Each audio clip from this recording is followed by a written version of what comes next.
미국의 정신의학자 데이비드 호킨스 박사가 그 사람의 의식 수준을 영성지수로 나타내서 20부터 이렇게 1000까지 수치를 좀 이렇게 나타냈는데, 가장 낮은 20은 이게 바로 수치심이래요. 그리고 30은 죄의식이고, 무기력은 50이고, 슬픔은 75고, 두려움은 100이고, 욕망이 125고, 분노가 150이고, 자존심이 175랍니다. 그러니까 이런 200 이하의 영성들이 이제 바로 나의 골방 속에서 살고 있다고 어떤 집사님이 이제 그 골방이란 표현을 좀 해주셨는데, 제가 이제 그 설에 드라마를 하나 봤는데, 쑥부쟁이라는 그 어머니 아버지가 이렇게 다복하게 면장님 가족이 아들이 막 셋이고 뭐 딸이 맺히고 그러는데, 이제 결국은 아무리 잘 키웠어도 부모 다 모시기 싫어하고 서로 싸우고 너무나 그 이기적인, 그러면서 그렇게 잘 키웠는데 자녀들이 이렇게 불효를 한다, 그런 이제 그 드라마를 이렇게 보였는데, 우리가 인생을 잘 사는 게 뭔지, 우리가 인생이 이렇게 아무리 잘나고 학벌 있고 돈을 벌고 그렇게 잘 키워놨어도 우리에게 있는 거는 이런 거밖에 없는 거예요. 수치심, 죄의식, 무기력, 뭐 자존심, 분노, 무슨 욕망, 이런 거밖에 없는 거예요. 근데 이제 이것이 200이 분기점이 돼서 영성지수가 200 이상이 될 때 비로소 세상에 보탬이 되는 존재라고 보는데, 바로 200이 용기라는 거예요. 그러니까 용기, 어떤 독수리가 치고 올라가듯 그 나의 수치심을 오픈하고, 그렇게 해서 이제 그런 어떤 용기가 분기점이 된다고 본다면은, 이것이 그 사람이 사람답게 살기 위한 출발점과 같은 거라고 지금 하는데, 그러니까 그 용기가 없으면 절대로 다른 사람에게 영향을 끼칠 수도 없고, 이렇게 서로 싸울 수밖에 없는데, 그 다음에 중용이 250이고, 자발성이 310이고, 조건 없이 베푸는 사랑이 500이고, 보다 높은 것은 이제 그 540 기쁨이고, 평화가 600인데, 마지막은 이제 깨달음이 돼가지고 700에서 1000이라고 하는 거예요. 그러니까 영성지수가 이제 깨달음이 최고의 어떤 우리에게 지경을 허락한다고 한다면은, 참 우리가 생각할 적에, 그 200 밑에 것들을 아무리 인간이 가지려고 해도, 그걸 왜 영성이라고 그러는가 하면, 걔는 두려워하지 않거든요. 걔는 욕심이 없어요. 자존심이 없어요. 그러니까 우리의 그 두려움, 욕망, 자존심 이런 것도 다 영성인 거예요. 근데 그 영성이 아무리 이러고 저러고 해봤자 200을 못 넘어가는. 그런데 200을 넘어가는 영성을 가진 사람이 한 공동체에서 15%만 있어도 그 공동체는 살만한 공동체가 된다는 겁니다. 그런데 그걸 생각해 보니까, 이걸 과학적인 수치로 이렇게 해놨지만 이게 100% 맞지 않는다고 해도, 이 과학적인 수치로 미국의 정신과 의사가 이거를 이제 연구를 했기 때문에. 그리고 생각해 보니까 친정도 부부간도 통하지를 못하는데, 왜냐하면 200 밑이니까. 근데 이렇게 깨닫는 사람들이 여기 15%만 있습니까? 그러니까 자발적이고 깨닫고 이런 사람들이 모이니까 돈으로 환산할 수 없는 기쁨을 우리가 여기서 와서 누리는 거 아십니까? 살만한 공동체 정도가 아니라 바로 여기가 천국이라 이 말입니다. 깨닫는 사람들이 모여있는 곳이 최고의 그 천국, 진짜 그렇게 맞는 얘기라고 생각을 합니다. 우리가 이런 모든 골방 속에 나의 이런 부정의 감정들을 다 숨겨놓고 사는데, 무슨 수로 이 수치스러운 일들을 용기 있게 오픈하면서 수면 위로 이제 올라와서 우리가 사람답게 살 수가 있겠습니까? 그래서 저는 그것이 인간으로는 가능하지 않다고 보거든요. 그래서 이분이 그랬어요. 데이비드 호킨스가. 나의 영성지수가 일생을 통해서 자란다고 해도 5 이상이 자랄 수가 없대요. 1, 2, 3, 4, 5 아셨습니까? 그러니까 인간은 바뀌는 게 아니에요. 인간은 너무나 수준이 낮은 거예요. 그러므로 이 200을 넘어가는, 이 독수리가 비상하는 것 같은 그 용기를 가지기 위해서 하나님께서 오늘 여러 가지 시험을 허락하시는데, 이게 주 안에서만 가능한 것이고, 참 우리가 성령 안에서만 그 지혜를 얻을 수 있다고 저는 진짜 이렇게 단언을 합니다. 그래서 오늘 소위 여러 가지 시험을 당할 때에 어떻게 하나님께서 우리에게 기쁨을 주시는지 우리가 오늘 야고보가 전한 2000년 전에 야고보가 전한 본문을 가지고 좀 살펴보기를 원합니다. 첫째, 이 시험 중에 찾아오시는 주님이라고 그랬어요. 시험 중에 찾아오시기 때문에 우리가 그 200 이상을 넘어갈 수가 있는 것입니다. 1절입니다. 시작. 하나님과 주 예수 그리스도의 종 야고보는 흩어져 있는 12지파에게 문안하노라.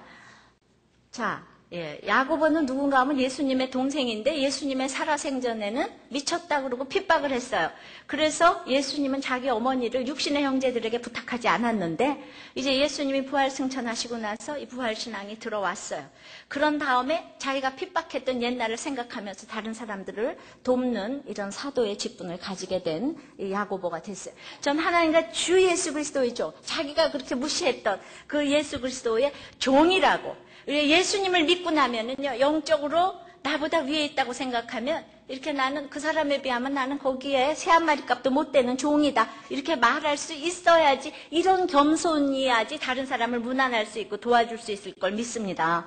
네, 달라졌으면 그 다른 것을 이렇게 간증을 하고 나타내야 될 텐데 이 야고보가 그 표현을 했어요. 야고보가 흩어져 있는 12지파에게 문안했어요. 왜 흩어졌겠습니까? 예수 믿었는데 예루살렘끼리 너무 좋아하고 여기가 좋사오니 하고 있으니까 이 스데반의 박해로 인해서 이제 흩어지게 됐어요. 이때는 로마의 박해가 아주 대단한 박해가 일어나기 직전이에요. 그러므로 이제 이 고난과 시련 가운데서 예수 믿었는데 우리가 왜 이 모양이야? 이런 일들, 해석이 안 되는 일들이 지금 일어난 거예요. 그러나 택한 백성은 아무리 흩어져 있다고 해도 오늘 주의 사자가 와서 문안하듯이 여러분들을 문안해 주실 줄을 믿습니다. 찾아와 주실 것을 믿어요. 우리 다 이런저런 이유로 흩어져 있는 사람들 많이 있을 거예요. 우리가 조상들이 믿음이 좋았는데 의집사님 간증한 것처럼 그런데 세상적으로 잘 나가다 보니까 저렇게 불신결혼을 했어요. 그러므로 지금 부부간의 마음이 흩어졌어요. 우리 다 옛날에 훌륭한 교회들 하나님께서 축복하시고 그 교회를 통해서 물질 축복도 많이 허락하시고 유명한 기업가도 많이 나오게 하셨는데 그 축복을 받다 보니까 자녀들은 매너리즘에 빠져서 다 불신결혼들을 하게 되고 11조 신앙이 시들시들 안식일 신앙이 시들시들 해지다 보니까 이제 불신결혼해서 이렇게 전부 다 이혼으로 흩어지고 자식들로 흩어지고 질병으로 흩어지고 사랑관계에서 흩어지고 돈이 없어 흩어지고 다 슬프고 외롭고 이렇게 흩어진 일들이 많이 오늘 있을 줄 믿습니다. 그러나 오늘 우리 옛날에 우리 아버지에게 베풀어 주신 그 하나님을 기억하고 오늘 이 자리에 오셨다면 이 자리에 오신 것 자체로 하나님이 문안하시는 사건이라고 생각을 해요. 하나님이 찾아오시는 사건이라고 생각을 합니다. 오늘의 그 여러분들의 흩어진 사건 가운데서 이제 주님은 무엇을 오늘 응답으로 받으라고 말씀하시는지 계속 본문을 보겠어요.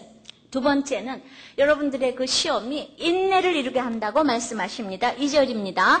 내 형제들아 너희가 여러 가지 시험을 만나거든 온전히 기쁘게 여기라. 그러니까 여러 가지 시험을 만나는 것은 이제 필수적으로 있어야지 될 일인데 그런 사람들에게 문안하려면 내 형제들아. 야고보가 옛날에 얼마나 믿는 사람들을 핍박했는데 형제의식을 가지게 됐어요. 형제의식을 가진 사람만이 남을 문안할 수 있어요. 이 형제의 고통에 체울하는 것. 공감대가 형성하고 이렇게 내 아픔으로 여기겠다는 이 마음을 가지고 오늘 찾아와 주시는 것을 우리가 믿읍시다. 이제 여러 가지 시험을 만나는 것은 당연히 있어야지 될 일인 것이고 이제 하나님께서 우리를 사랑하시기 때문에 무조건 하나님을 신뢰하면은 시험을 만나고 온전히 기쁘게 여기라 그랬어요. 명령이잖아요. 주님은 항상 자신이 있어서 명령을 하세요. 성경을 읽으면서 이렇게 명령 찾고 약속 찾고 경고 찾고 피할 제 찾고 이런 것이 최고의 응답이라는 거 오늘 여러분들이 꼭 아셔야 되는데 여러 가지 시험을 여러분들이 만나셨어요.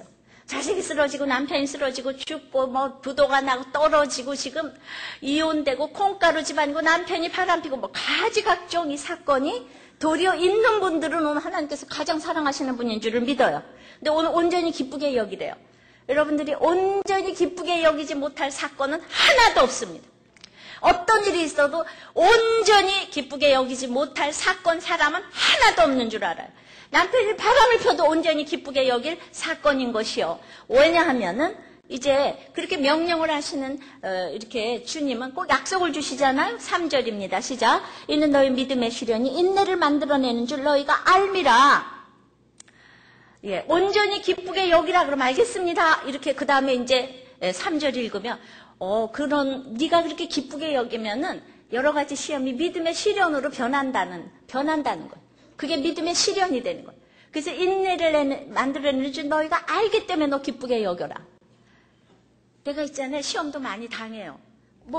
애가 떨어지고 이런 일을 안 믿는 사람 안 당합니까? 다 똑같이 당하는데, 안 믿는 사람들은, 그래, 다음에 또 붙겠지.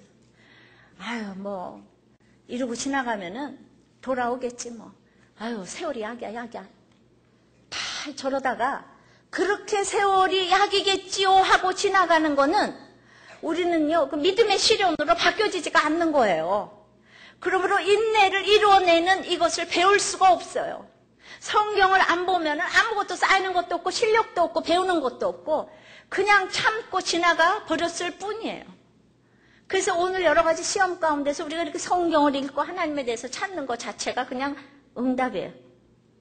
믿음의 시련이 벌써 뭐예요? 시험이 믿음의 시련으로 바꿔서 인내까지 갔어요.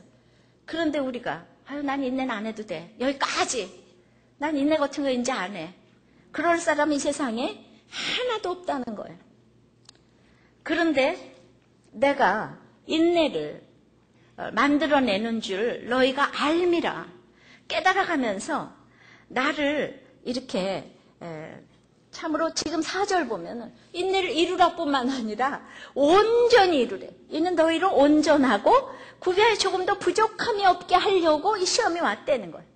인내를 이루는 거의 합격은 불합격이잖아요. 그러니까 인내를 이루어도 온전히 이루어야 되는 거예요.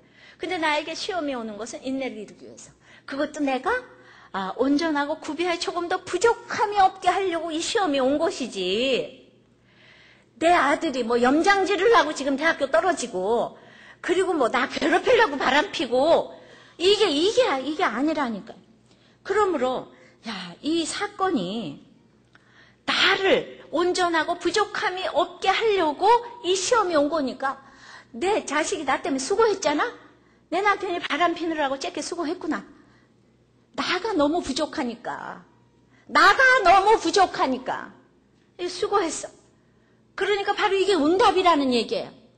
그러므로 때마다 기쁘게 이렇게 여기면서 자기가 깨달아야지 되기 때문에 내가 그러다 보니까 인내라는 게 이제 완전히 어떤 그 중압 아래 머물러 버티는 상태예요.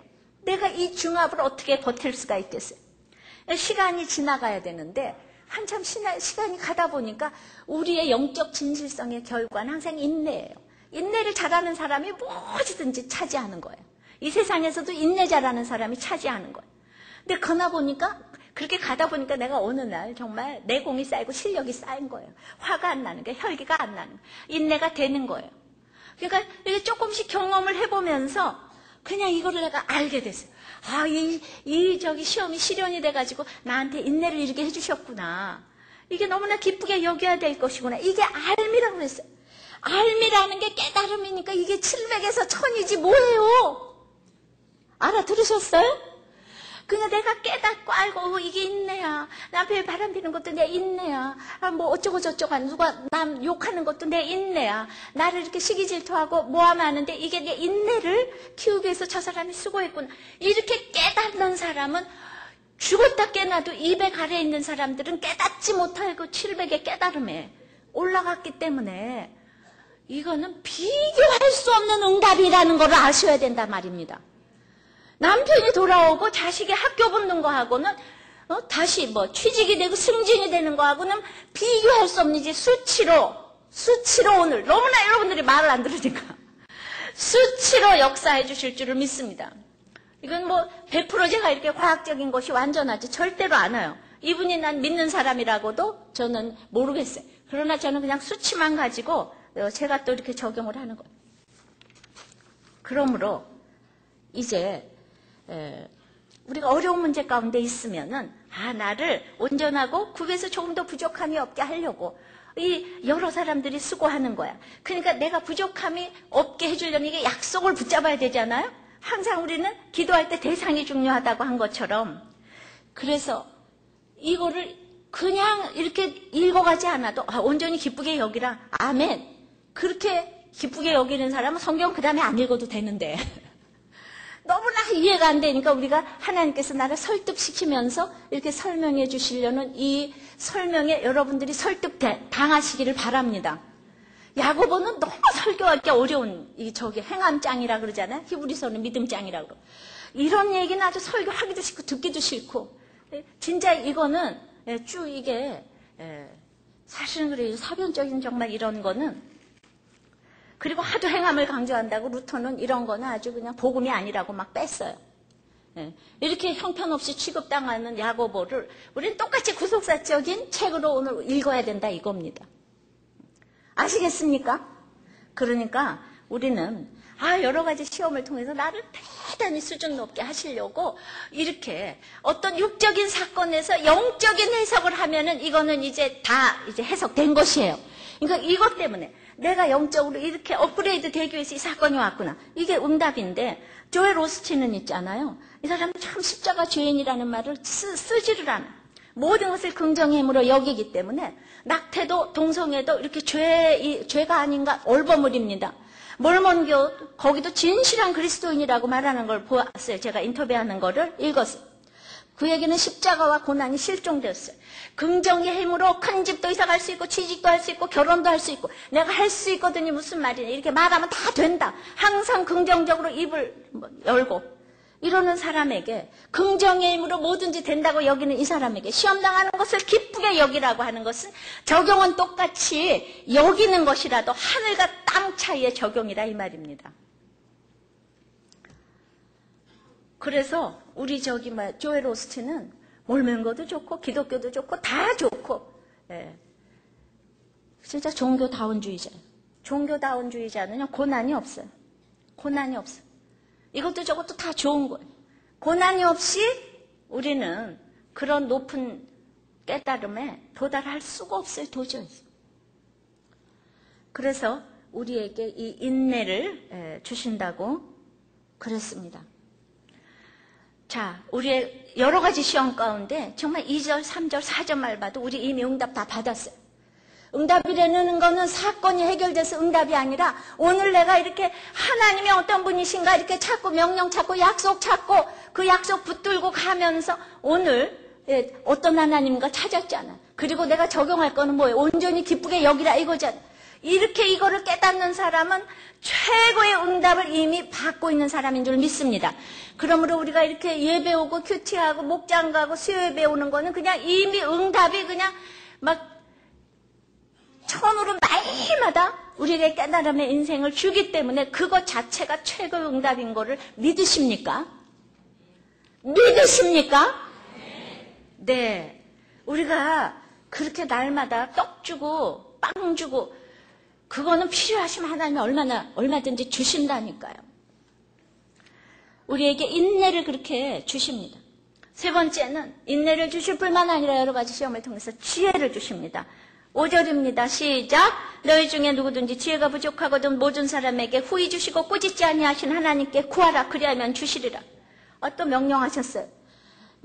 너희 중에 우리는 시험 가운데 이제 구할 것은 지혜인데 인내를 이루라 그랬는데 이게 하나님의 힘으로 하지 않으면은요 내 힘으로 하려면 목에 힘주고 이를 빡빡 악물어 가면서 그러면 위장병, 두통, 편두통 뭐 아프지 않은 곳이 없어요. 그리고 맨날 피할 길을 주세요. 불러 지나지 않게 해주시옵시고 열렬히 기도하고 뭐 분주하게 돌아다니면서 길을 찾는데 그렇게 해서는 그런 지혜 가지고는요 이제 우리는 지혜를 구할 수가 없어요. 우리 지혜 중에 지혜는 내 힘으로 할 수 없다는 걸 깨닫는 게 가장 큰 지혜거든요.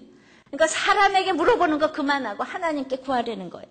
그러나 우리는 그저 내가 이 남편 바람 폈는데 쓸데없이 뭐 어머니한테 물어보고 시어머니 친정 언니한테 물어보고 다니라고 바쁘고 뭐 상담하느라고 바쁘고 뭐 이러는데 우리는 두 번만 물어봐도 화내요. 네 남편이 바람 피는 거 내가 아냐? 응? 이제 네가 혼자 해결해. 네 자식이 가출한 게 내가 알아? 이제 그만 잠 좀 자자. 전화 좀 끊을래? 우리 모두 그래요. 여러분들이 혼자 잠 못 자고 애써도 우리는 이 세상의 모든 사람들은 그렇게 물어볼 때마다 대답해 주지 않아요. 우리는 그렇게 편안할 때 너무 물어보고 하나님 앞에 생각을 또 하고 이러는 사람 아무도 없어요. 시험이 오니까 생각을 또 하고 또 해서 우리가 하나님께 이르는 지혜를 주시는 거지. 그래서 우리는 어떤 사건에서도 육적으로 응답하기보다도 내가 이해되게 응답해 주신 하나님의 그 지혜를 우리가 구해야 되는데, 이 시대의 지성인 이어령 교수가 이렇게 간증하는 걸 들었어요. 정말 초등학교 때 제비와 기차와 까마귀 중에 빠른 랭킹을 가르치면서 시속 몇 킬로미터, 이 제비, 까마귀, 기차 중에 누가 제일 빠를까? 이러면서 시속 몇 킬로미터 이거를 공부하고 있는데, 이어령 교수께서는 초등학교 때 웃긴다, 저걸 왜 학교에서 가르치는가? 내가 물어보고 싶은 것은 제비는 왜 사람 집에 와서 집을 짓는가? 그리고 다른 새들은 집 안 짓는데 왜 제비만 집 짓는가? 그리고 새들이 모이를 먹는 거를 보니까 새끼들은 입만 벌리고 있으면 어미새가 와서 모이를 그냥 착착착착 넣어주는데 하나 얼굴도 안 봐주고 얼굴도 안 보는데 모이를 탁탁탁탁 넣어주더래요. 그게 크게 벌리고 저게 많이 먹고 안 먹고를 어떻게 알았는지 그 어미새가 모이를 가져오면 너무 정확하게 그렇게 조금 먹은 녀석, 많이 먹은 녀석을 너무나 구별해서 골고루 먹이더라는 거예요.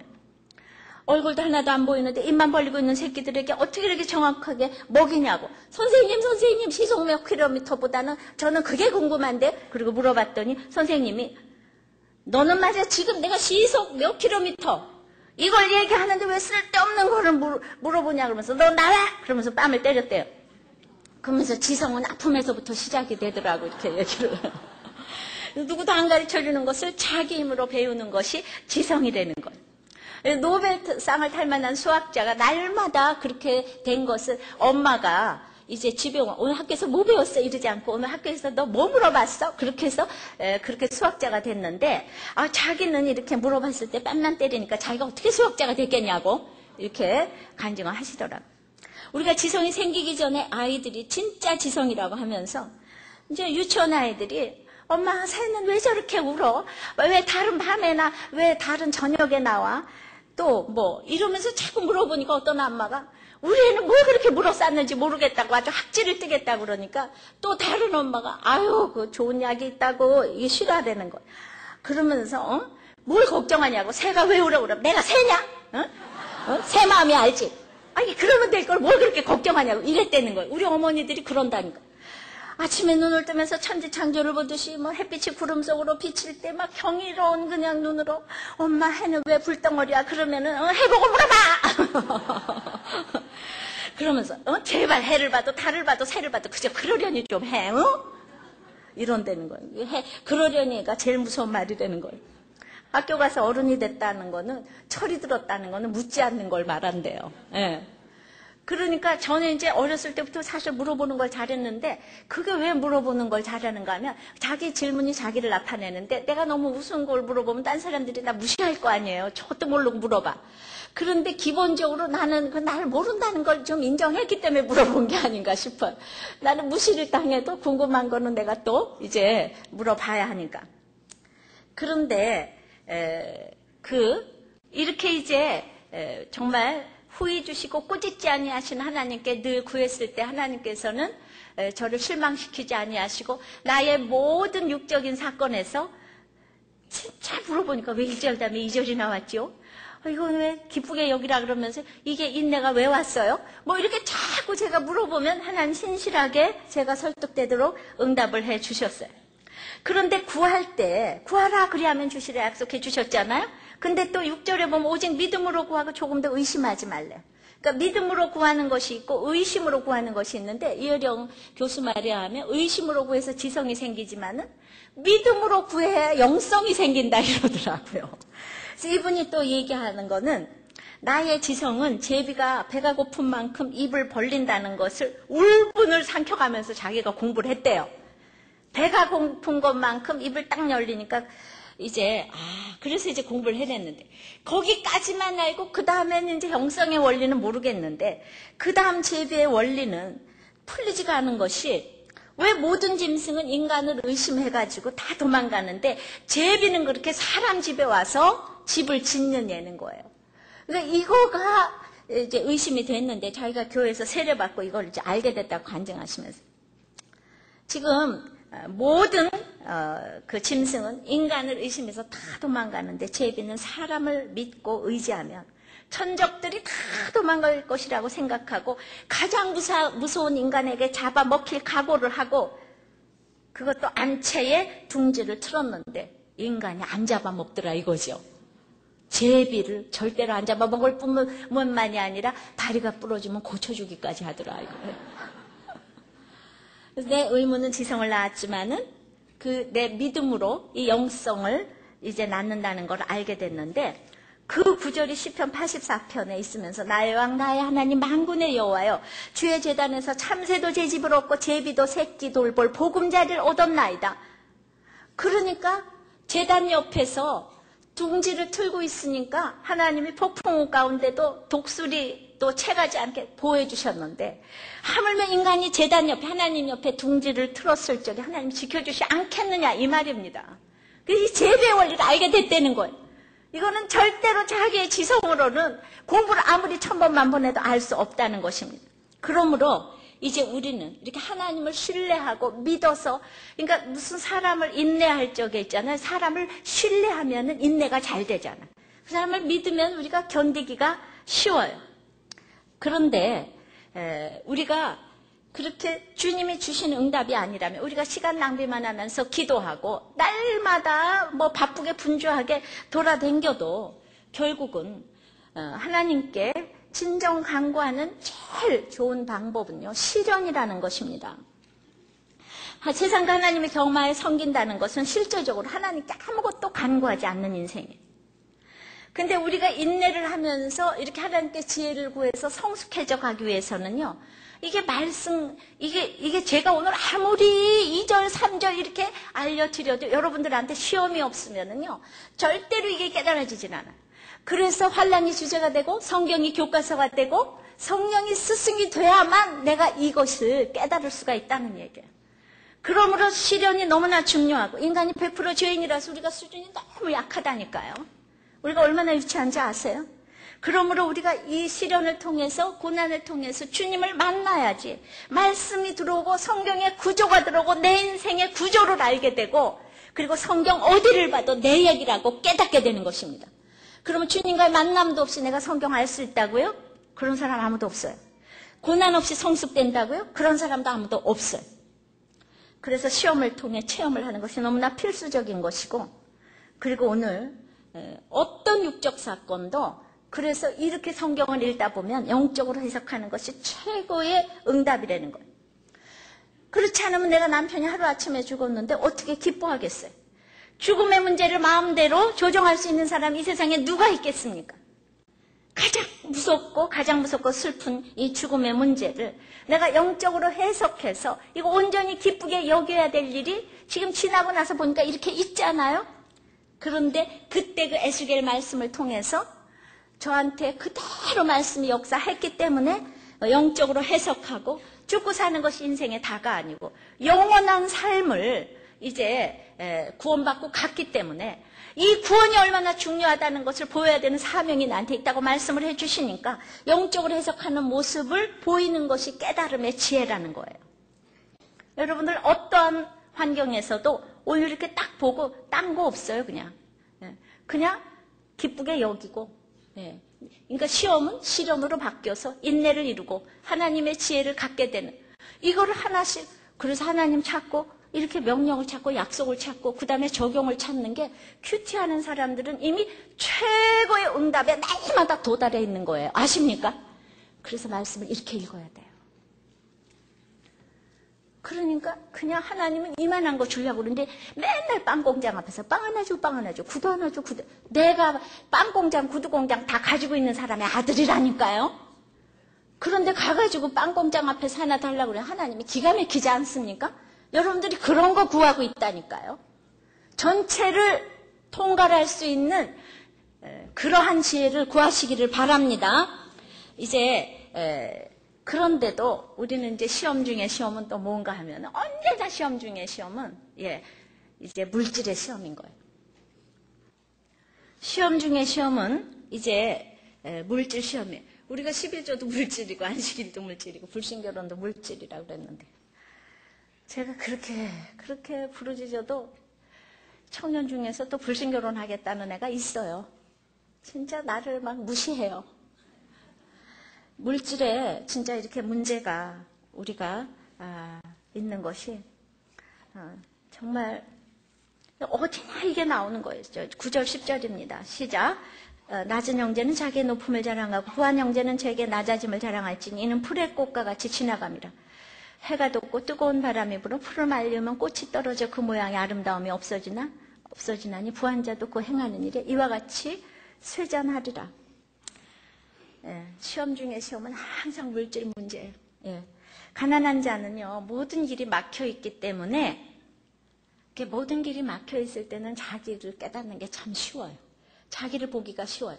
그런데 부자는 모든 것을 돈으로 할 수 있기 때문에 부자 청년처럼 늘 자기는 다 칭찬받고 구제하고 모든 계명 다 지켰다고 생각하기 때문에 자기를 보기가 진짜 어려워요. 자기 자신이 죄인이라는 것을 보기가 진짜 어려워요.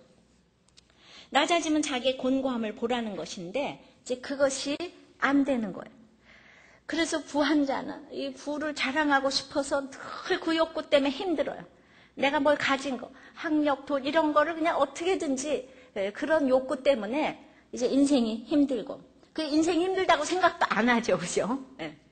별 인생이 없어요. 가난한 자도 하나님 앞에서 회개하면 높은 자가 되고 부자도 하나님 앞에서 회개해야 할 낮은 자라는 것을 아는 것이 이 세상 최고의 지혜라는 것입니다.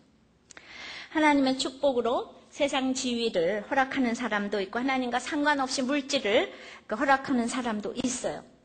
그런데 하나님 앞에서 이런 11조 신앙과 안식일 신앙 또 신앙 고백이 있고 물질과 시간을 하나님 앞에서 잘 관리하면 하나님은 물질을 주실 수밖에 없는데 그런데 이 물질을 가지고 후손들은 또 믿음을 유지하기가 어려운 것이 우리가 읽어온 이 성경의 역사예요. 그러므로 항상 겸손하게 가시적으로 보여준 이 물질 축복을 영원한 것으로 생각하지 말라는 거예요. 네가 그렇게 열심히 하니까 내가 가시적으로 물질을 좀 주겠다. 그런데 그걸 영원한 것으로 생각하지 말라는 거예요. 그게 독이라는 거예요. 이 자손들에게는 독이라는 거예요. 그래서 가난한 자가 자기의 높음을 자랑하고 부자가 자기의 낮음을 자랑하는 것은 하늘의 지혜고 이 세상의 가장 큰 지혜 중의 지혜인데 우리가 생각해 보세요. 메마른 광야에서 물이 없고 배고플 때 한 방울의 물을 주었을 적에 얼마나 감사하겠습니까? 지금 여러분들이 여러 가지 시험 가운데서 이렇게 왔을 적에는 그냥 메마른 땅의 단비처럼 말씀이 꿀송이처럼 들려질 거예요. 그러니까 낮은 자가 이 높아짐을 하나님의 말씀으로 내가 깨달음의 경지 속에 가니까 높아짐을 이렇게 자랑해야지 되겠는데 애굽의 나일강 속에 물을 한 방울 뿌려주면 누가 감사하겠습니까? 물을 한 톤을 뿌려준들 누가 감사하겠습니까? 20년, 30년이 지나도록 다 가지고 있는 사람에게는 전혀 그게 감사함이 되지 않아요. 허벅다리를 꼬집어도 감사하지 않아요. 그러니까 자기의 낮아짐을 자랑할 수가 없는 거예요. 그러므로 우리는 갈급해서 하나님 만나는 것이 가장 높은 것이지 부자는 풀의 꽃과 같은 인생이라는 것을 알아야 하는데 우리 김장훈 가수가 보니까 태안 사태로 또 억을 기부했어요. 우리 한국교회가 따라가지 못하는 그의 물질가를 보면서 그것이 선행이 믿음인가 진짜 성품인가 생각하지만 어쨌든 대단한 사람이에요. 맞아, 이 세상의 물질은 갖고 갈 수가 없습니다.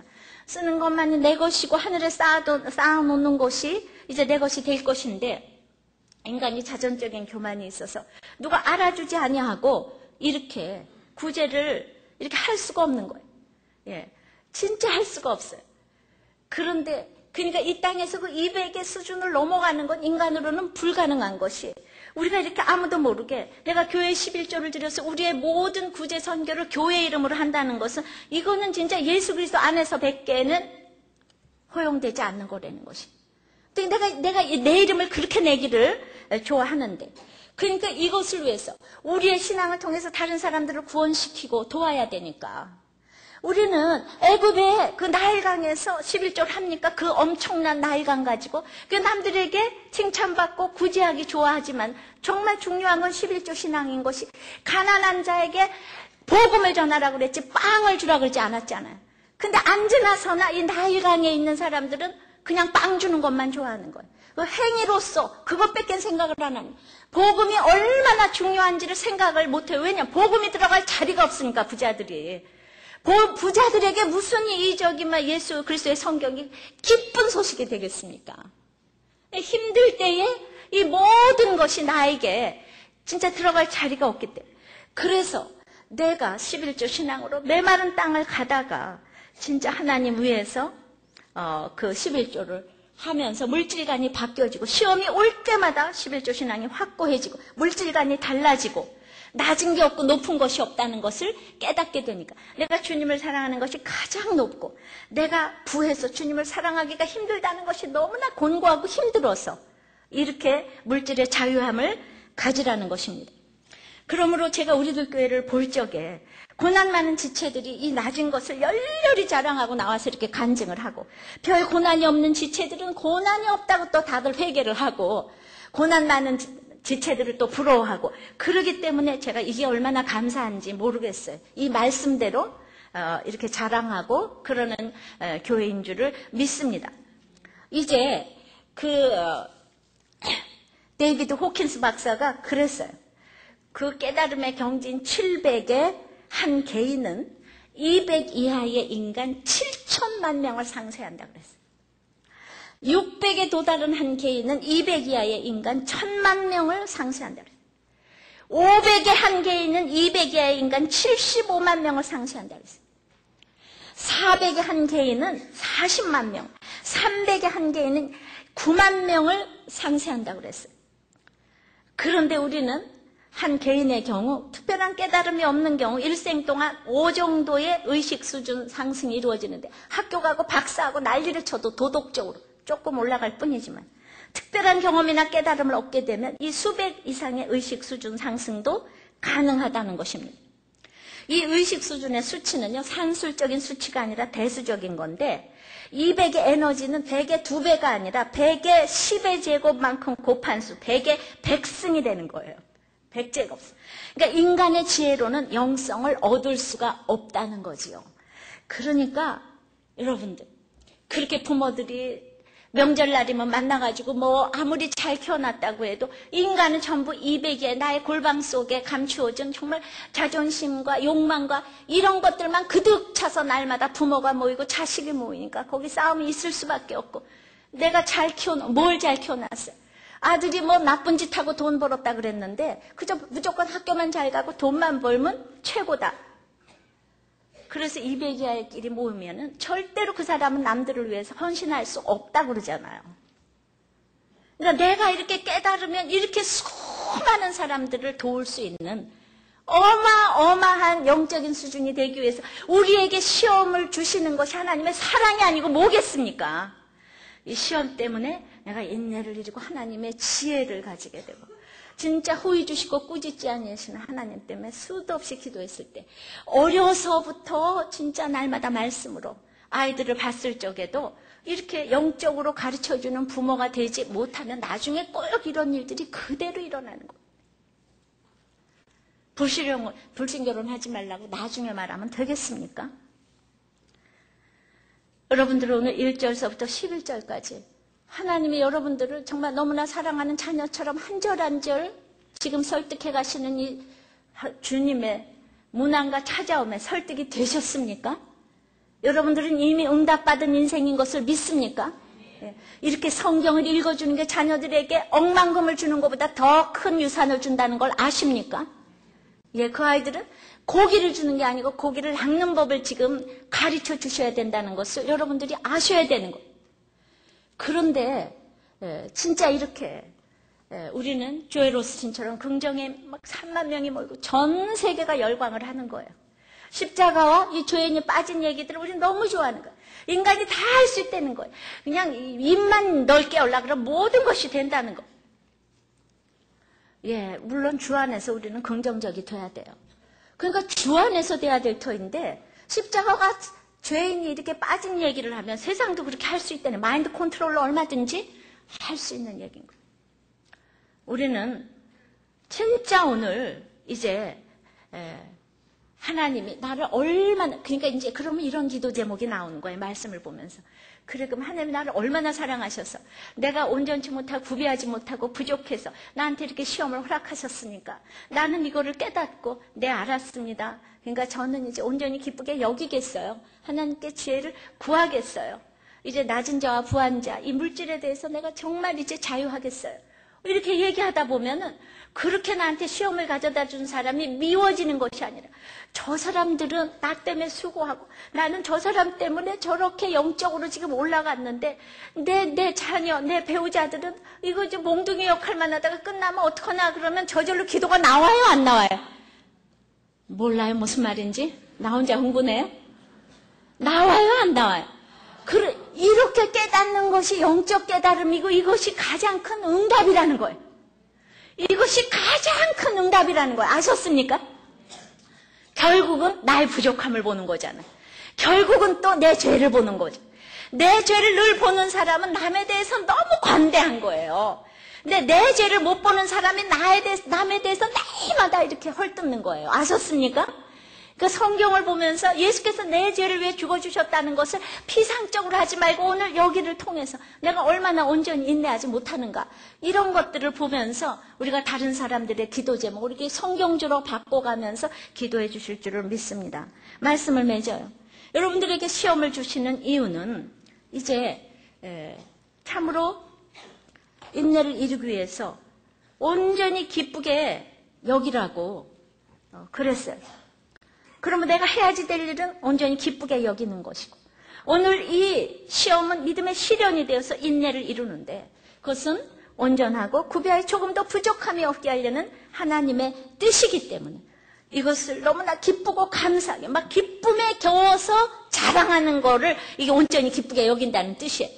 내가 막 온 기쁨에 여겨서 이 모든 시험에 당한 것을 막 자랑한다는 이런 의미가 있어요. 이제 우리는 또 내가 인내하지 못하기 때문에 후회 주시고 꾸짖지 아니하신 하나님께 70번씩 7번씩 구하면서 사람에게 구하지 아니하고 하나님께 구하고 묵상하고 기도하고 적용하면 하늘의 지혜를 주실 것입니다. 하늘의 지혜는 바로 이 물질 시험 중에서 낮은 자, 부한 자가 서로 자랑할 것과 낮아질 것을 아는 것이 가장 하늘의 지혜라고 합니다. 특별히 오늘 시험 가운데 있는 우리 지체들을 위해서 정말 각자 자기가 기도하시고 또 물질의 시험 가운데 있는 형제의 이 시험 가운데 형제의 사랑을 느끼고 인내를 배우고 지혜를 얻는 최고의 응답을 여러분들이 얻기를 바랍니다. 기도하겠습니다. 아버지 하나님, 정말 분노와 욕망과 자존심과 수치심으로 사람답게 살 수도 없는 우리들을 사람답게 살게 해주시기 위하여서 여러 가지 시험을 주시는 거는 알았습니다. 그럼에도 불구하고 아버지 하나님, 참으로 하나님의 사랑인 것을 알면서도 이 흩어진 것들이 너무나 슬프고 외롭고 힘든 것을 주님 앞에 고백합니다. 주님, 하나님이 나를 사랑하는 걸 알면서도 우리가 정말 이혼으로 흩어지고 가족이 흩어지고 질병으로 흩어지고 건강으로 흩어지며 식구들끼리 흩어지고 아버지 하나님, 그래서 내 속에서도 흩어지고 이 모든 것들 가운데 견딜 수 없어서 오늘 이 자리에 왔는데 주님, 오늘 이 여러 가지 시험에 대해서 주님께서 말씀해 주시는 음성이 저희들에게 내 얘기로 들릴 수 있도록 역사하여 주시옵시고 온전히 기쁘게 여기지 못할 흩어짐이 하나도 없다고 하셨어. 온전히 기쁘게 여기라는 명령을 듣고 저희들이 주님의 나에게 그것 때문에 인내를 이루어준다고 약속해 주셨사오니 특별히 내가 온전치 못하고 구비하지 못하고 부족하여서 이 시험과 흩어짐을 허락하셨다고 하오니 이제 참으로 감사함으로 이 시험을 받기를 원합니다. 그러나 아버지 하나님, 정말 내가 그런 영성 지수에 200을 넘었다고 해도 내가 300, 400이 올라가기 위해서 너무나 내 자신이 안 되는 것을 정말 수없이 기도해도 안 되는 것이 있는 것을 제가 알고 여러분들이 압니다. 우리가 영의 지수에서 100까지 올라가는 것도 힘들지만은 우리가 되었담이 없는 인생 가운데서 계속 안 되는 내 자신을 보면서 안 되는 사람들을 위하여서 70번씩 7번이라도 구해 주시고 꾸짖지 아니하신 하나님께 저희들이 기도하기를 원합니다. 내 식구들을 위하여, 내 사랑하는 지체들을 위하여서. 아버지 하나님, 사람은 2번만 구하고 같은 얘기를 해도 짜증을 내지만은 우리는 아버지 하나님, 그 하나님께 화내시지 아니하고 끝까지 내 기도를 들어주시고 나의 구함을 응답하시는 주님께 저희들이 기도하고 간구하고 나가기를 원합니다. 하늘의 지혜를 저희들이 얻기를 원합니다. 주님, 너무나도 주님께 죄송해서 기도하기도 부끄러운 일들이 저희들에게 많이 있고, 왜냐하면 너무나도 안 변하는 우리의 자신들을 볼 때 아버지 하나님, 이제는 이 정도 기도했으면 나를 바꿔줘야 되는 것이 아닌가. 그래도 안 변화되는 우리의 모습이 있습니다. 그러므로 하나님은 우리에게 여러 가지 시험을 주실 수밖에 없는 그 외로움이 있으심을 저희들이 알기를 원합니다. 그러므로 오늘 그 시험의 중앙에 물질의 시험이 있다는 것을 저희들이 또 인정하지 않을 수가 없습니다. 주님, 낮아서 무시당하다 보니 아버지 하나님, 높음을 자랑하기보다는 아버지 아직도 주눅이 들 때가 많이 있고, 주눅이 들다 보니 나의 부한 것을 또 자랑하고 싶어서 견딜 수가 없습니다. 주님, 이렇게 하나님은 날마다 나의 신앙의 현주소를 가르쳐 주시고, 기도해야 될 것과 버려야 될 것과 참아야 될 것과 아버지 하나님, 정말 여겨야 될 것을 이렇게 가르쳐 주시오니 이제 어떤 어려운 시험 가운데서도 오늘 이 말씀으로 내가 내 육적인 사건을 영적으로 해결하며 내 자신의 죄를 깨닫고 이제 기도할 것밖에 없다는 이 응답으로 저희들의 모든 시험에서 응답받는 저희들이 될 수 있도록 은혜 내려 주시옵소서. 특별히 물질의 시험 가운데 있는 모든 지체들도 이렇게 묵상 적용함으로 최고의 응답받는 이 응답을 받는 여러분들이 될 수 있도록 주의 은혜를 내려 주시옵소서. 예수님 이름으로 기도합나이다. 아멘.